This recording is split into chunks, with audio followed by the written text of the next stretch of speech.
Members, I'm asking that at this point that we do not send this bill directly to the governor, as we know he has promised that he will line item veto.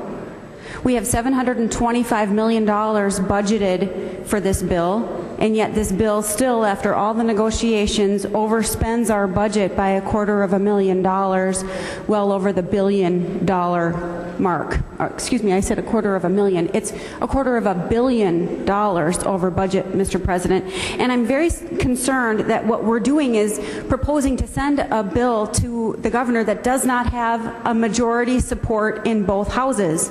What we're asking the governor to do, members, is to do our work, our legislative work, to decide for us how to reach an agreement, apparently that the DFLers in the House and the Senate can't reach on their own. Why is he negotiating an agreement between the Minnesota House Democrats and the Minnesota Senate Democrats? I think we can do this in the conference committee. It then would restore our majority authority here in Minnesota. And I want to point out in our Constitution, it does say in Article 3, Section 22, that no law shall be passed unless voted for by a majority of all the members elected to each house of the legislature. And if we send this bill to the governor, we will not have that really important majority.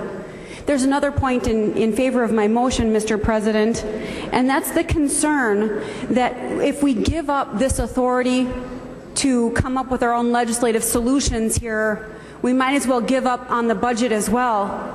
Last year, the governor unallotted, and I heard a lot of people say, with some very good reason, that only we in the legislature should be passing a budget, and that the governor should be asked to weigh in on that budget, that we should do our work first, and the governor should not come in and unallot. But that's essentially what, by sending this bill off to him at this point, we'd be asking him to do. We'd be saying, Governor, we can't do our work, so please unallot the bonding bill.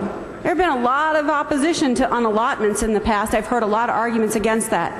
But now, by failing to do the legislature's work, we're actually asking the governor to become a legislator, do the legislative work. Our separation of powers is not made for that. It's made for us to do our work and for him to do his job, and not for us to ask him. We shouldn't be giving up our power under Article 3 to ask him to do our work, and I hope members will send this bill back to conference committee for further consideration. I know we can cut that $250 billion. There are places to do that, Mr. President.